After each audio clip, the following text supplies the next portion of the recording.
ఇవాళ సోమవారమా పొద్దున్నే లేసి పూజ చేసుకుందాం అనుకున్నా అనమాట. ఇక నిన్న ఆదివారం వచ్చేసింది కదా, మనకి ఇంకా మెలుకు ఎక్కడొచ్చిద్ది. ఇక 6:30 దాకా మెలుకు అయితే రాలేదండి. ఇంకా అయ్యో గబగబా అయితే నిద్రలేసి ఇక ఇంట్లో పని అంతా చేసుకుని ముందు పిల్లలకైతే క్యారేజీ కట్టా అనమాట. నిన్న ఆదివారం కదా, మన ఇంట్లో నాన్ వెజ్ అవి చేసుకుంటాం కదా, మరి ఇల్లంతా శుభ్రం చేయింది, మన ఇంట్లో పూజ ఎలా చేస్తాం, అది కూడా శివయ్యకి ఇవాళ సోమవారం అందుకని చెప్పేసి ఇంకా ఇల్లంతా సర్దేసుకుని తుడిసేసుకుని ఇక ఆ తర్వాత స్నానం చేసేసి తలస్నానం కిందకి వెళ్ళి శివయ్యకి పువ్వులు కోసేసి ఆ తర్వాత తులసి కోటకు కూడా నీళ్లు పోసేసి అంతా అయితే రెడీ చేసుకున్నాను అనమాట. ఇక పూజకి ఇంకా దీపారాజన కూడా చేసేసుకున్నాను. ఇక్కడను అటు దుర్గాదేవి దగ్గరికి కూడా దీపారాజన చేసుకుని ఇక ఆ తర్వాత శివయ్యకి కూడా అష్టోత్తరం చేసుకున్నాను అనమాట.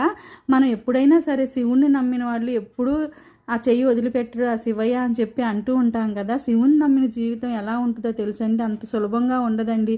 అట్లాగే బలంగా కూడా మారుతుంది అనమాట. ఆలస్యాలు అవ్వచ్చు కానీ, అట్లాగే పరీక్షలు రావచ్చు కానీ విడిచిపెట్టిన పరిస్థితి మాత్రం రాదు. ఎందుకంటే శివుని నమ్మిన వాడికి పడిపోయి లేచే శక్తి ఉంటుందండి. చివరికి వాళ్ళ జీవితం అనేది ఆ శివయ్య తన్ని పైకి లేపి చూపిస్తాడనమాట. అంటే అన్ని పరీక్షలకి మనం గనక నెగ్గగలిగితే ఆయనే మనకి దారి చూపిస్తాడండి. అలా ఉంటుందన్నమాట శివ పూజ చేసే వాళ్ళకి.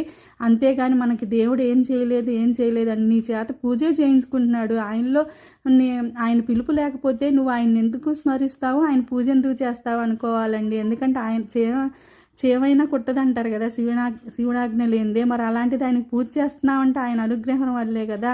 ఇదైతే నాకు బాగా నచ్చిందండి.